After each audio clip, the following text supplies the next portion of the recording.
आज का जो हमारा टॉपिक है ये आर्टिफिशियल इंटेलिजेंस और खेती भारतीय कृषि में एक नई क्रांति के रूप में देखा जा रहा है। ये क्यों है, क्या रीजन है, आर्टिफिशियल इंटेलिजेंस कृषि को कैसे बेहतर बना सकता है, कौन कौन से इनिशिएटिव सरकार के द्वारा लिए गए हैं, उस बात पे पर चर्चा करेंगे। ये बेसिकली चर्चा में क्यों रहा है, क्यों इस बात को ज्यादा फोकस किया जा रहा है आर्टिफिशियल इंटेलिजेंस को वर्तमान समय में। अगर हम बात करें तो अभी हाल ही में आपने देखा होगा जो माइक्रोसॉफ्ट कंपनी है उसके चेयरमैन सत्या नडेला ने हाल ही में महाराष्ट्र के बारामती में बताया कि आर्टिफिशियल इंटेलिजेंस या एआई तकनीकी से खेती में बड़ा बदलाव आ रहा है। क्या क्या चेंजेस आ रहे हैं इसमें आप देखेंगे तो इनके लिए इन्होंने बताया कि जो आर्टिफिशियल इंटेलिजेंस है इसकी वजह से खेती में बहुत बड़ा बदलाव आया है। और इन्होंने एक नाम बताया प्रोजेक्ट फार्म वाइव्स, ठीक है, जिसे PFV कहा जाता है। इसके तहत खेती में 40% से अधिक उत्पादन और कम लागत देखी गई है। ठीक है, यानी कि कहा जा रहा है कि जो हम प्रोडक्शन करते हैं उस प्रोडक्शन के अंदर अगर हम आर्टिफिशियल इंटेलिजेंस का उपयोग करते हैं, एआई लर्निंग्स का उपयोग करते हैं, तो उसकी वजह से खेती में 40% से अधिक उत्पादकता हम क्या कर सकते हैं, प्राप्त कर सकते हैं। और जो हमारी लागत होगी वो लागत भी कम होगी। और इसी से जो सरकार के द्वारा लक्ष्य रखा जाता है कि हम किसानों की आय को दोगुनी करेंगे, उस लक्ष्य को भी हम आसानी से क्या कर सकते हैं, प्राप्त कर सकते हैं। तो ये जो टॉपिक है काफी इंपॉर्टेंट है एग्रीकल्चर की प्रोडक्टिविटी बढ़ाने के लिए। ये आपका जीएस पेपर 3 के अंदर जो आपका एग्रीकल्चर वाला सेगमेंट है वहां पे आपको देखने को मिलेगा। ज्योग्राफी जब आप पढ़ते हैं तो ज्योग्राफी में भी आप एग्रीकल्चर वाले सेगमेंट में आप इसको मुख्य परीक्षा के लिए यूज कर सकते हैं। तो एक बार मैं अपने सारे मित्रों से अवगत हो लेता हूँ। बहुत सारे मित्र हमारे जुड़ चुके हैं। राधे राधे प्रभा जी, सभी लोगों का स्वागत है। Good morning to all of you. एक बार सभी लोग सेशन को शेयर कर दीजिए। बहुत ही इंटरेक्टिव सेशन चल रहा है, बहुत ही महत्वपूर्ण टॉपिक को बहुत ही कंसाइज वे में आपको नोट्स मिलने वाला है। तो आप अभी आज देखेंगे कि करंट अफेयर का एक नया प्रारूप आपको देखने को मिलेगा इस क्लास के अंदर। तो चर्चा में क्यों रहा है, क्योंकि एग्रीकल्चर के अंदर अगर हम आर्टिफिशियल इंटेलिजेंस का उपयोग करते हैं तो हमारी जो प्रोडक्टिविटी है वो लगभग 40% बढ़ जाएगी और जो हमारी लागत होगी वो कम होगी। और ये किसकी वजह से है, तो आपने देखा होगा माइक्रोसॉफ्ट के चेयरमैन के द्वारा बताया गया कि जो प्रोजेक्ट फार्म वाइव्स है उसके द्वारा जो इनिशिएटिव चलाया गया था उसमें ये इम्पैक्ट देखने को मिला। ठीक है, अगर हम बात करें कि ये प्रोजेक्ट फार्म वाइव्स होता क्या है, तो अभी आपने देखा होगा जो माइक्रोसॉफ्ट का एक रिसर्च ऑर्गेनाइजेशन है, माइक्रोसॉफ्ट रिसर्च और एग्रीकल्चर डेवलपमेंट ट्रस्ट, ठीक है, बारामती, ये दो आपके संस्थाओं ने मिलकर इस आर्टिफिशियल इंटेलिजेंस का उपयोग किया है। किसके लिए, एग्रीकल्चर की प्रोडक्टिविटी को चेंज करने के लिए, एग्रीकल्चर में आर्टिफिशियल इंटेलिजेंस के यूज को बढ़ाने के लिए। तो जो ये इम्पैक्ट है प्रोजेक्ट फार्म वॉइस जो है ये किसका इनिशिएटिव है, पहला तो प्रश्न यही बनता है। तो ये इनिशिएटिव है किसका, माइक्रोसॉफ्ट रिसर्च और एग्रीकल्चर डेवलपमेंट ट्रस्ट बारामती, इन दोनों ने मिलकर प्रोजेक्ट फार्म वाइव्स को स्टार्ट किया। और इसका इम्पैक्ट क्या देखने को मिला, इसका प्रभाव देखने को मिला कि ये एआई आधारित जो खेती है उसको बढ़ावा देने के लिए काम कर रहा है और ये किसानों को स्मार्ट फैसले लेने में मदद करता है। कैसे, मान के चलिए कि आपके पास में कोई फसल है और उस फसल की प्रोडक्टिविटी के लिए आपको किसी भी पेस्टिसाइड्स की जरूरत है, किसी भी प्रकार के उसमें खाद या उर्वरक डालने की जरूरत है, तो उन सारी चीजों में आपका ये जो प्रोजेक्ट फार्म वाइव्स है ये आपकी मदद करता है कि हम खेती को कैसे इंप्रूव कर सकते हैं। ठीक है, आर्टिफिशियल इंटेलिजेंस का उपयोग करके। अब बात की जाए जो आपका प्रोजेक्ट फार्म वाइव्स है इसके प्रमुख एआई टूल्स कौन कौन से हैं, किन एआई टूल्स का उपयोग किया जा रहा है to make agriculture profitable, to make agriculture more productive. और उसके लिए उन्होंने क्या उपयोग किया है, उसको उन्होंने सबसे पहले अजूर डेटा मैनेजर, ठीक है, अजूर डेटा मैनेजर एक टूल है आर्टिफिशियल इंटेलिजेंस का जिसका उपयोग किया जा रहा है किसमें, एग्रीकल्चर में। तो यहाँ पे आपको टेबल में बताया गया है कौन कौन से टूल हैं, वो क्या काम करते हैं और उसका इम्पैक्ट क्या मिलेगा, क्या फायदा होने वाला है। तो यहाँ पर आप देख रहे हैं जो अजूर डेटा मैनेजर है ये क्या काम करता है, ये उपग्रह, मौसम और सेंसर को आपस में जोड़ता है और उससे डेटा को कलेक्ट करता है और डेटा को कलेक्ट करके एक बेहतर इंफॉर्मेशन आपके लिए प्रिपेयर करता है। और इसका इम्पैक्ट क्या होता है कि हम इन सारे डाटा को, मौसम अनुमानों को, उपग्रह से जो सेंसर के माध्यम से जो डाटा हमको मिलता है उसका उपयोग करके हम पूर्वानुमान लगा सकते हैं कि भाई इस बार खेती बारिश अधिक होने वाली है, इस बार इस तरह की मौसमी घटनाएं होने वाली है, तो उसका इम्पैक्ट क्या होगा कि हम बेहतर फसल पूर्वानुमान लगा पाएंगे। दूसरा जो टूल यूज किया जाता है farmwise.ai। farmwise.ai जो टूल है आर्टिफिशियल इंटेलिजेंस का, ये क्या काम करता है? इसका काम है कि मिट्टी की नमी को जांचना, तापमान और पीएच मान जो होता है मिट्टी का उसको निकालना, और उन दोनों चीजों के आधार पर उसका विश्लेषण करना, और विश्लेषण करने के बाद में उस चीज को बताना कि भाई इस मिट्टी में ये फसल बहुत बेहतर तरीके से हो सकती है। तो उसके लिए भी क्या होगा कि हम सटीक कृषि निर्णय ले पाएंगे। क्यों ले पाएंगे? क्योंकि हमें पता हो जाएगा कि ये मिट्टी इस प्रकार की है, इसमें इस प्रकार के तापमान और पीएच का कंडीशन है, तो हम इसका उपयोग कर सकते हैं एग्रीकल्चर प्रोडक्टिविटी को बढ़ाने के लिए।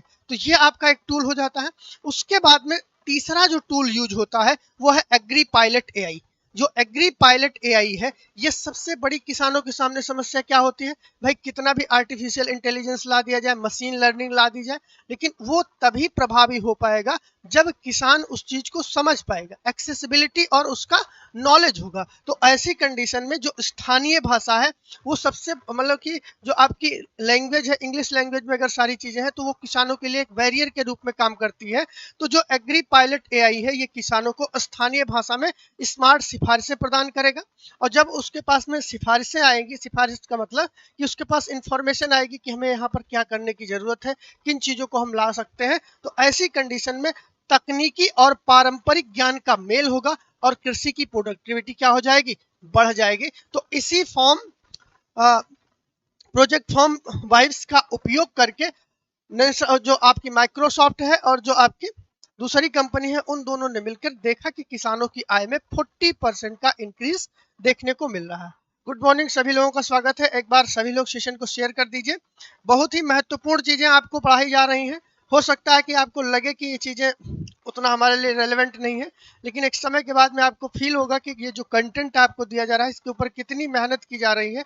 इस कंटेंट को समराइज करना, इसको बनाना, ये बहुत ही आसान काम नहीं है, इसके लिए बहुत मेहनत करनी पड़ती है। तो इस तरह के कंटेंट को आप बिल्कुल मिस मत करिएगा अगर आप कॉम्पिटिटिव एग्जाम में बेहतर प्रदर्शन करना चाहते हैं। तो राजपूत रनर जी, स्वागत है। Good morning to all of you. चलिए स्टार्ट करते हैं आगे। नेक्स्ट, अगर हम भारत के अंदर एआई से भारतीय खेती में क्या क्या फायदे हो सकते हैं, क्या क्या इम्पैक्ट देखने को मिल सकता है, तो जैसे आपको बताया गया कि जो एग्रीकल्चर प्रोडक्टिविटी है वो 40% अधिक उत्पादकता प्रोवाइड करेगी। ठीक है, उर्वरकों की लागत में 25% की कमी आएगी। कैसे आएगी उसको हम आगे अभी आपको बताएंगे। और जो हम सिंचाई करते हैं, सिंचाई किससे की जाती है? जल से। और जो जल का कंजम्पशन है, वो जल का कंजम्पशन भी 50% तक कम हो जाएगा। ठीक है, फसल की जो बर्बादी होती है उसमें 12% की कमी आएगी। और पर्यावरणीय लाभ भी होगा, क्योंकि हम इस तरह के आर्टिफिशियल इंटेलिजेंस का जब उपयोग करेंगे तो क्या होगा? ग्रीन गैस उत्सर्जन में भी गिरावट देखने को मिलेगी। ध्यान से आपको समझना है, जिस तरह से आर्टिफिशियल इंटेलिजेंस या मशीन लर्निंग का उपयोग हर एक क्षेत्र में प्रभावी तरीके से किया जा रहा है, इसके ऊपर निबंध भी आ सकता है। अगर आप कोई भी प्रश्न लिखते हैं तो जो आपका अभी तक का ट्रेडिशनल नॉलेज था, उस ट्रेडिशनल नॉलेज से इतर आपको इन सारी चीजों को भी अपने उत्तर में लिखना पड़ेगा, क्योंकि इसका एक ग्रेटर इम्पैक्ट आपको देखने को मिल रहा है, लगातार जो परिवर्तन हो रहे हैं। ठीक है, तो आर्टिफिशियल इंटेलिजेंस भारतीय खेती को कैसे फायदा दे सकता है? अगर हम आर्टिफिशियल इंटेलिजेंस और जो दिए गए टूल्स हैं उनका उपयोग करते हैं तो हमें ये सारे फायदे देखने को मिलेंगे। और ये फायदे केवल आपको यहाँ पर देखने में छोटे लग रहे होंगे, लेकिन इनका इम्पैक्ट अगर आप देखें तो बहुत बड़ा है। कैसे? मान के चलिए, अगर 40% प्रोडक्टिविटी अगर हम अधिक पाते हैं तो जो किसानों की आय को दोगुनी करने की बात की जा रही है वो क्या होगा? इंक्रीज हो जाएगा। जब किसानों की आय इंक्रीज हो जाएगी तो जीडीपी में उनका क्या हो जाए? कंट्रीब्यूशन बढ़ जाएगा। और जब जीडीपी के अंदर उनका कंट्रीब्यूशन बढ़ जाएगा तो देश की जीडीपी बेहतर होगी। देश की जीडीपी बेहतर होगी तो उनकी परचेजिंग पावर बेहतर होगी। और जब देश की परचेजिंग पावर बेहतर होगी, लोगों की परचेजिंग पावर बेहतर होगी, तो हमारा जो इकोनॉमी है वो बूस्ट करेगा और हम एक ग्लोबल इकोनॉमी की तरफ आगे बढ़ेंगे। इतना इम्पैक्ट है। 50%, जैसे आप किसान हैं और आप 5 लाख कमा रहे हैं और उसमें आपके 40% का इंक्रीज कर दिया जाता है, तो आप देखिए आप 9 लाख रुपए के करीब पहुंच जाते हैं। उस कंडीशन में क्या होगा कि हमारी जो इकोनॉमी है वो उसमें तुरंत ग्रोथ देखने को मिलेगी। दूसरी चीज, उर्वरकों की लागत में कमी आएगी, तो इनकम तो आपकी बढ़ गई और आपका खर्चा भी कम हो जा रहा है, तो खर्चे का भी आप देखेंगे। जल लागत है तो जो जल की समस्याएं हैं उनसे भी हम निजात पाएंगे। विभिन्न प्रकार की जो एग्रीकल्चर एक्टिविटीज हैं, बहुत ऐसे क्षेत्र हैं जो नेट सोन एरिया है इंडिया में, वहां पे बहुत ऐसी सारी चीजें। मेहंदीपुर बालाजी, स्वागत है आपका। तो ऐसे कंडीशन में आप देखेंगे कि जल की खपत में जब 50% कमी आएगी तो जो जल की समस्या है उससे भी हम निजात पाएंगे। एग्रीकल्चर प्रोडक्टिविटी और बेहतर होगी, क्योंकि बहुत सारे ऐसे एरिया हैं, बहुत सारी ऐसी फसलें हैं जिनके उत्पादन के लिए हमें जल की बहुत ज़्यादा जरूरत पड़ती है, तो हमें जल की मात्रा में भी कमी देखने को मिलेगी और पर्यावरणीय लाभ भी देखने को मिलेगा। तो ये इसका एक ब्रॉडर इम्पैक्ट आपको देखने को मिलेगा एग्रीकल्चर प्रोडक्टिविटी।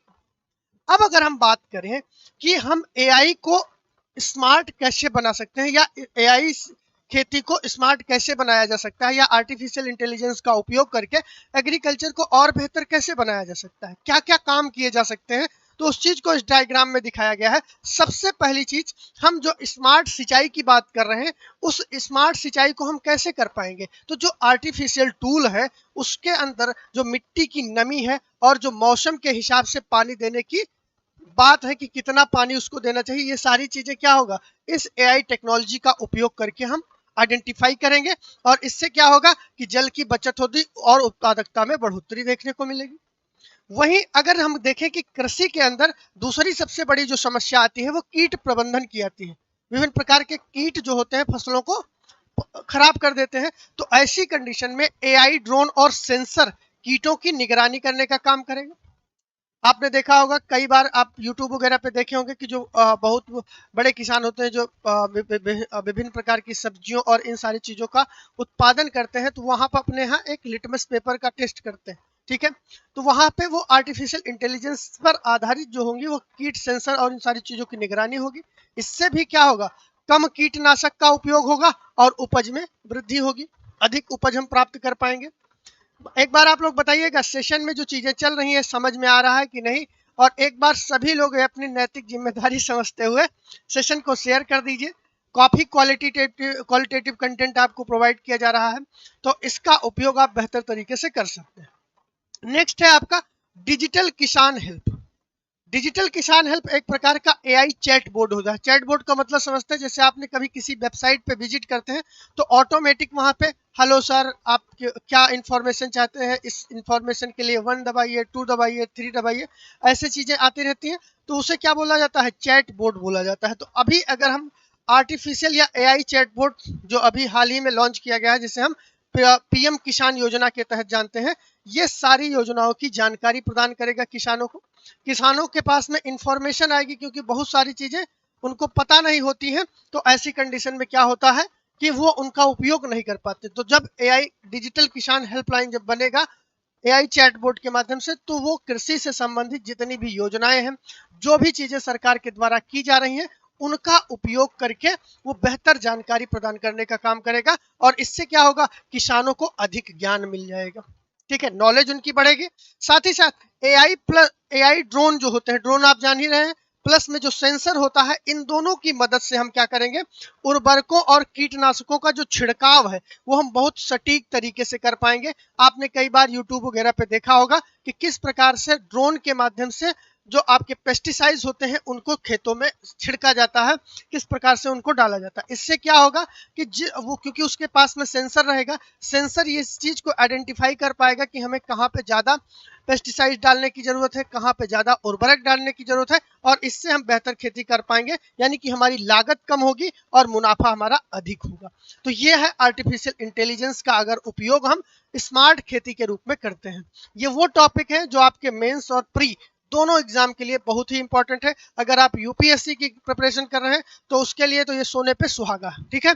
तो बहुत ध्यान से, और अगर आप के सामने कोई भी प्रश्न बनता है और इस तरह के डायग्राम बना के आप चीजों को समझा देते हैं तो आपके लिए वो बहुत बेहतर हो जाएगा, क्योंकि यहाँ पे बहुत ही कंसाइज वे में चीजों को बताया गया है। चलिए आगे बढ़ते हैं। एआई खेती में निवेश बढ़ रहा है, एआई से खेती में निवेश बढ़ रहा है। क्यों, कैसे बढ़ रहा है, इसके लिए आपको यहाँ पर दिखाया गया है कि ग्रोथ रेट अगर 2023 की बात की जाए तो 1.7 बिलियन डॉलर क्या किया गया था, एग्रीकल्चर के अंदर निवेश किया गया था। लेकिन आर्टिफिशियल इंटेलिजेंस के आने से क्या हुआ कि 2028 तक अब ये टारगेट कितना रखा गया है कि हम 4.7 बिलियन यानी कि 23.1% की ग्रोथ एक्सपेक्ट कर रहे हैं इस कंडीशन में, जब हम एआई में निवेश बढ़ाएंगे एग्रीकल्चर प्रोडक्टिविटी को बढ़ाने के लिए। क्लियर है, ठीक है। चलिए आगे हम देखते हैं कि अगर हम आर्टिफिशियल इंटेलिजेंस की बात कर रहे हैं, उसके पॉजिटिव को हम तो देख लिए हैं, लेकिन एआई को अपनाने के लिए हमारे सामने कौन कौन सी चुनौतियां हैं और उन चुनौतियों से हम कैसे अपने आप को अलग कर पाएंगे, उनको कैसे। बिल्कुल बिल्कुल, मेंस के टॉपिक भी बताएंगे, ये पहले पूरा कर लीजिए, फिर इसके साथ में मैं मेंस का भी टॉपिक आपको बताऊंगा। ठीक है, तो एआई को अपनाने की चुनौतियां और समाधान क्या क्या हो सकते हैं। तो सबसे पहली चीज चुनौती है, उस समस्या क्या है चुनौती के सामने, और उसके समाधान के रूप में सरकार के द्वारा क्या प्रयास किया गया, वो सारी चीजें यहाँ पर दी गई। तो सबसे पहली चीज कि हम आर्टिफिशियल इंटेलिजेंस और मशीन लर्निंग की तो बात कर रहे हैं, लेकिन अभी हमारे यहाँ जो पढ़े लिखे लोग हैं, वो पढ़े लिखे लोग भी फेसबुक, व्हाट्सएप और इन सारी चीजों को चलाने के अलावा कभी भी इंटरनेट का उपयोग किसी और काम के लिए नहीं करते। तो ऐसी कंडीशन में किसान से हम कैसे एक्सपेक्ट कर सकते हैं कि किसान आर्टिफिशियल इंटेलिजेंस का उपयोग करेगा अपनी एग्रीकल्चर प्रोडक्टिविटी को बढ़ाने के लिए।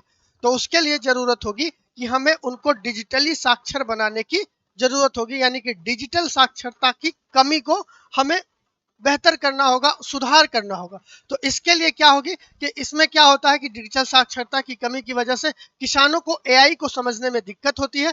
तो इसके लिए सरकार के द्वारा एक ट्रेनिंग प्रोग्राम चलाया जाता है जिसे एआई ट्रेनिंग प्रोग्राम बोलते हैं।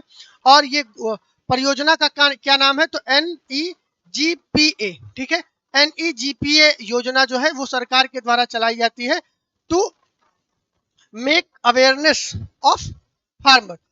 जो फार्मर्स होते हैं, जो आपके किसान होते हैं, उन किसानों को अवेयर करने के लिए ये NEGP योजना चलाई गई है, जिससे कि किसान क्या हो सके, डिजिटली साक्षर हो सके। ठीक है, महंगे उपकरण होते हैं, कौन से, जैसे कि अब अभी तक आपने देखा होगा किसान फावड़ा कुदाल और इन सारी चीजों से अपनी खेती कर लेता था, लेकिन अब वो अपने खेती के लिए यहाँ पे वीडियोग्राफर तो ड्रोन खरीद नहीं पाता, किसान कैसे ड्रोन खरीद पाएगा अपनी एग्रीकल्चर प्रोडक्टिविटी को बढ़ाने के लिए। तो उसके लिए क्या करना पड़ेगा, उसके लिए जो ड्रोन और सेंसर होते हैं वो बहुत महंगे होते हैं। तो इसके लिए सरकार के द्वारा क्या किया गया है कि अगर कोई भी किसान अपने एग्रीकल्चर के अंदर आर्टिफिशियल इंटेलिजेंस का उपयोग करना चाहता है, तो उसके लिए उसको सरकारी सब्सिडी प्रोवाइड की जाएगी और विशेष प्रकार की फंडिंग प्रोवाइड की जाएगी, जिसका उपयोग वो अपने एग्रीकल्चर प्रोडक्टिविटी के अंदर कर सकता है।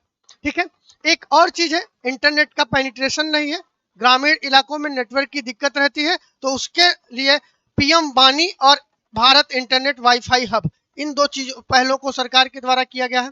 अगर ये दो, तो यहाँ पर आप देख रहे हैं कि जो एआई के सामने चुनौतियां आने वाली हैं, उनसे कौन सी समस्या जनरेट होगी और उस समस्या का निजात पाने के लिए सरकार के द्वारा क्या क्या प्रयास किए गए हैं, उन सारी चीजों को हमने यहाँ पर एआई अपनाने की चुनौतियां और समाधान के रूप में हमने यहाँ पर दिखा दिया है। क्लियर है, चलिए आगे बढ़ते हैं। सटीक डेटा की कमी होती है, तो इसके लिए एआई क्या करेगा, सही डेटा नहीं मिलता है, तो एग्री स्टॉक और आइडिया डेटा पहल, ये सरकार के द्वारा दो पहले की गई हैं, जिसका उपयोग करके क्या होगा, हम बेहतर डाटा प्रबंधन कर पाएंगे और अपनी जो इंफॉर्मेशन है उसको हम यूज कर पाएंगे।